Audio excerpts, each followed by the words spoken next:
মানুষ ঘুমিয়ে গেলেই দেহটা বাস দেহ হয়ে যায়। দেখবেন মানুষ ঘুমালে কি হয়, স্বপ্ন দেখে, দেখেন না মায়েরা? আর স্বপ্নটা দেখে কেন? আত্মাটা স্বপ্নের দেশে যায় বলে মানুষ স্বপ্ন দেখে। তাহলে আত্মা ছাড়া দেহটাকে কি বলে? মরা দেহ। মানুষ ঘুমালে মরার সমান হয়। যার জন্য দেখবেন মা ঘুম থেকে উঠে আগে আমরা বাসি কাপড়টা ছেড়ে দিয়ে কাঁচা কাপড় পরে ঘরের কাজ করি। কি করেন তো?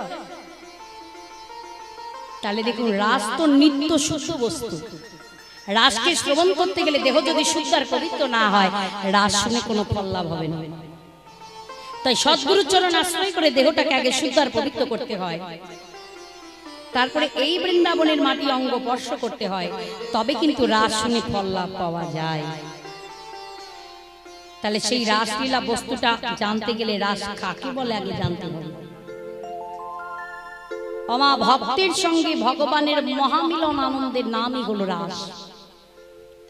ভক্ত কি? ভক্ত হলেন রাধারানী, ভগবান কি? গোবিন্দ। তাহলে রাধা গোবিন্দের বিলাস মিশির ক্ষেত্রেই হলো রাসলীলা। আবার অন্য অর্থে বোঝালেন আত্মার সঙ্গে পরমাত্মার মহামিলন ক্ষেত্রের নাম হলো রাসলীলা। অর্থাৎ জীবের লীলার পরিসমাপ্তির ক্ষেত্রেই হলো রাসলীলা। রাসলীলা বস্তুটা কি জানতে হবে বাবা। আমা ওই যে রয়ে আকারটা আছে না, যোগমায়া বুড়িমা, ওই রয়ের আকারটাকে একটু সরিয়ে নাও, তাহলে কি হবে? রস। সবৌসতি রস নির্যাস। সমস্ত বস্তুকে পেশিত করলে যাহা বাহির হয় তাহাই হলো রস। আমরা মেলাতে যাই, দেবেন একটা লেবু পেশাই মেশিন পাওয়া যায়। লেবুকে কেটে দিয়ে মেশিনে ভরে চেপে দিলে কি পাওয়া যায়? রস। রাস হচ্ছে তদ্রূপ, যত আপনি দেহ জগতে পেশিত করবেন ততই রস পাওয়া যায়নি। তাই গর্বানন্দে হরি বল হরি বল। আমা রসে যত পাক হয় ততই বাবা মিষ্টি জিনিস। আখের রস দেখেছেন না? আখের রস, আখের রসকে যত ভিয়ান করে পাক করে তত কি তৈরি হয়? গুড় তৈরি হয়। চিনি কলে দিলে চিনি তৈরি হয়, তাই তো বাবা? সুমিষ্ট বস্তু মানে মিলন ছাড়া তো আবার রাস হবে না। সুমিষ্ট বস্তুর সঙ্গে মিলন দাও, এগুলো বড় ভজন তত্ত্বের কথা। আমি শুধু বাহ্যিক জগতের উপমা দেব, চিন্তাধারাগুলো দেখে। তাহলে চিনির সঙ্গে মিলন দাও, বলি যে খেয়েছে দুধে চিনি কপুরে মিলন, যে খেয়েছে দুধে চিনি কপুরে মিলন, আর সে কি গো ভুলতে পারে রসের আস্বাদন, সে কি গো ভুলতে পারে রসের আস্বাদন। বলি খেয়েছো নাকি? খেয়েছো নাকি? খেয়েছো নাকি? খেয়েছো নাকি? বলি এমন মিষ্টি খেয়েছো নাকি? এমন মিষ্টি খেয়েছো নাকি? কি গো এমন মিষ্টি খেয়েছো? হ্যাঁ, দুধের সঙ্গে চিনি মিলিত করে কর্পূর সংযোগে একটা মিষ্টি তৈরি হয়, যা গোবিন্দ সেবায় লাগে।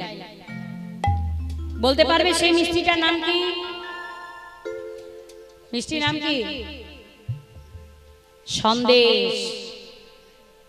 সন্দেশ সেবা করলে দেখবে একটা জিভে জল আসে, নাম শুনলেই জল আসে, আসে না? ওই মায়েদের দেখো জিভে জল এসে গেল সন্দেশের নাম। এই রাস নামক বস্তুটা হলো সন্দেশের মতো, যত তুমি আস্বাদন করবে দেহ জগতে তৃপ্ত এবং আনন্দ হয়। তাহলে দেখুন মা, রসের ভাব বুঝলাম না, রসের ধারাটা তো বুঝতে হবে। এবার ওই যে রদন্তস্য রস, ওই রয়ের বিন্দুটাকেও সরিয়ে নাও। রয়ের বিন্দুটাকে সরিয়ে নিলে কি হবে? বস। তা আপনাদের এই গ্রামে কেউ বস আছে নাকি? বস কাদের বলে জানো তো? মাফিয়া, মস্তান, ডন।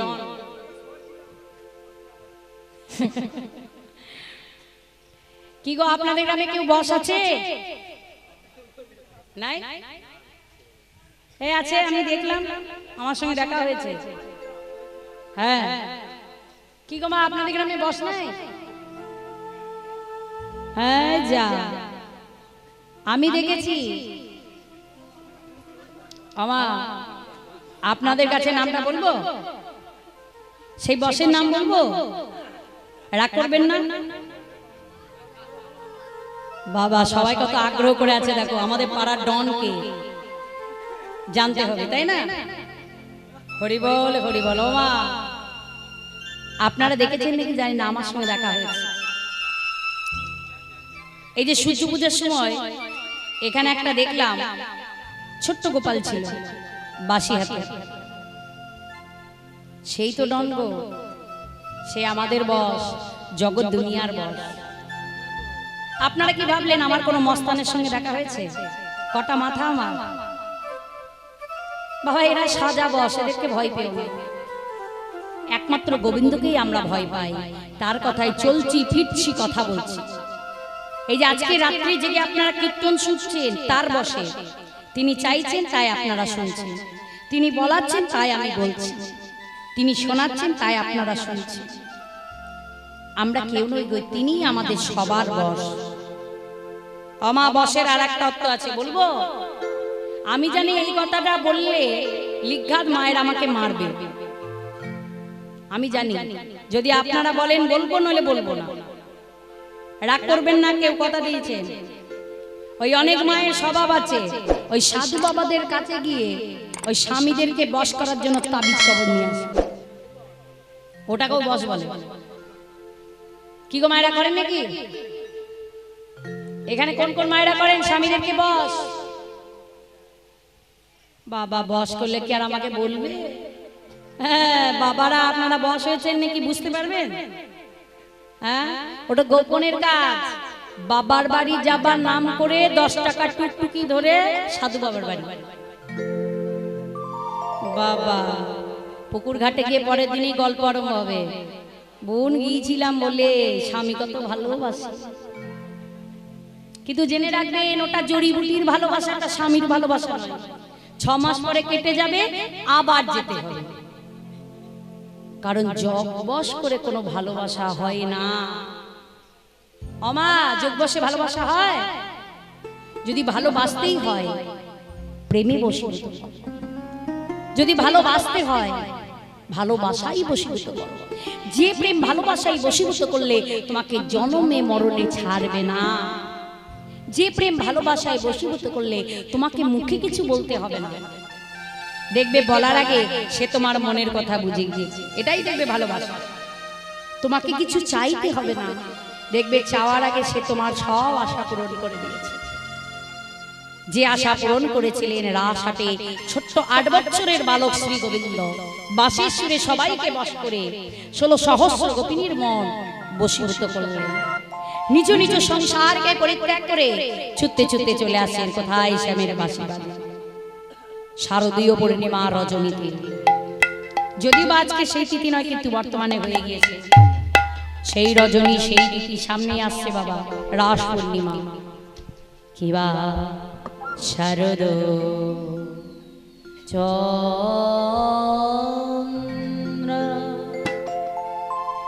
পবন মন্দ, শারদ চন্দ্র পবন মন্দ, বিপিনে ভরল কুসুম গন্ধ রে, আহারে আহারে আহারে। শরদ চন্দ্র পবন মন্দ, বিপিনে ভরল কুসুম গন্ধ রে, আহারে আহারে আহারে। ফুল্ল মল্লিকা মালতি ঝুলতি, ফুল্ল মল্লিকা মালতি ঝুলতি। হায় হায় দেখো মত্ত মধুকর ধরণী রে, মত্ত মধুকর ধরণী রে, হায় হায় মত্ত মধুকর ধরণী রে। আরে অমিনী তারা মেতে উঠিল, মধুকর ধরণী রে, অমিনী তারা মেতে উঠিল, মত্ত মধুকর ধরণী রে, অমিনী তারা মেতে মত্ত মধু কর ভরণী রে। শারদচন্দ্র পবনমন্দ, অর্থাৎ শারদীয় পূর্ণিমা রজনীতে শারদীয় চাঁদের উদয়। যে চাঁদকে দেখবার জন্য অধীর আগ্রহী ভক্তরা বসে, যেমন আপনারা বসে আছেন। তাই বলেন শারদচন্দ্র পবনমন্দ। পবন মানে বাতাস, হালকা হালকা করে বাতাস বইছে। বিপিনে ভরল কুসুমগন্ধ। বিপিন মানে কি? ভূমণ্ডল, পৃথিবী। আজকে পৃথিবী ফুলের গন্ধে ভরে উঠেছে। আর বলছে দেখো দেখো চাঁদ উঠেছে, নীল গগনে চাঁদ উঠেছে, আমার হাজার তারার মালা ঘেরে নীল গগনে চাঁদ উঠেছে, আর নীল গগনে চাঁদ উঠেছে, হাজার তারার মালা। ওই নীল গগনে চাঁদ উঠেছে, হাজার তারার মালা। নিতাই গৌর হরি বল হরি বল। তারার মালা। ওই নীল গগনে চাঁদ উঠেছে, হাজার তারার মালা। নীল গগনে চাঁদ উঠেছে, নীল গগনে চাঁদ উঠেছে। নীল গগনে চাঁদ উঠেছে। নীল গগন মানে কি? নীল আকাশ। বাবা গোবিন্দের রং কেমন? নীল বর্ণ। তাই গোবিন্দ এত সুন্দর দাঁড়িয়েছে, দেখে মনে হচ্ছে একটা নীল আকাশ। চাঁদকে চম্পক বরণে রাধারানী। তাই রাধারানীর এত সুন্দর শোভা দেখে মনে হচ্ছে নীল আকাশের বুকে একটা চাঁদের উদয়। হাজার তারার মালা ঘিরে।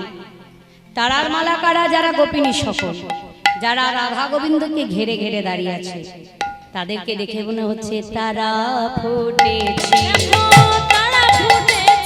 আমার যারা পরিবার নয় তারা ফুটেছে, আমার মল্লিকা মা লতে জ্যোতি যারা পরিবার নয় তারা ফুটেছে, আমার মল্লিকা মা লতে জ্যোতি যারা পরিবার নয় তারা ফুটেছে। আমার যাদের ফোটার কথা ছিল না, মল্লিকা মালতী জ্যোতি ফুল, এরা বর্ষাকালে ফুল, বর্ষাই ফোটে বাবা। কিন্তু রাস হয়েছিল শরৎকালে। তাহলে শরৎকালে বর্ষার ফুল ফুটলো কি করে? কারণ আছে, জেনে রাখো মায়েরা।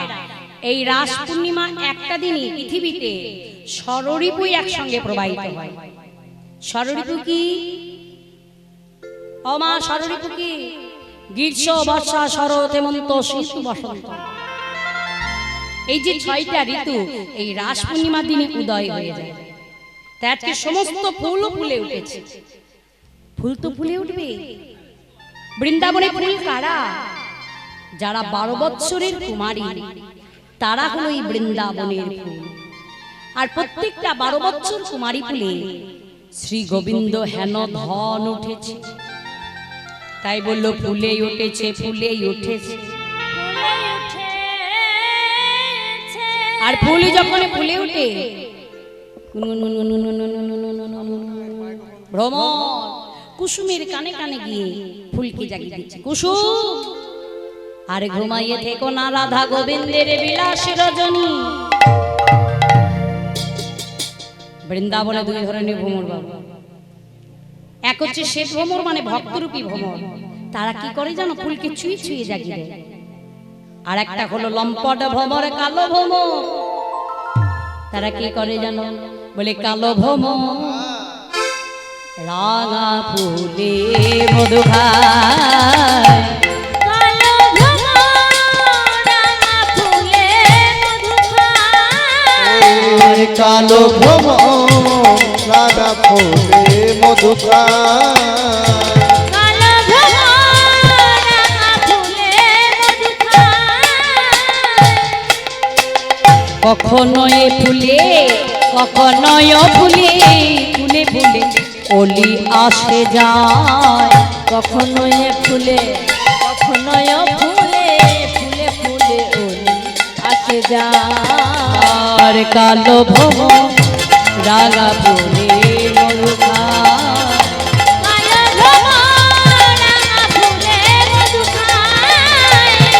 ভ্রমদানা ফুলে মধুকার ফুল তো হাজারে কোটে শাখায় শাখায় শাখায় শাখায় সবাই তো দেবতার পরশনা পায়। পড়াশোনা পায়।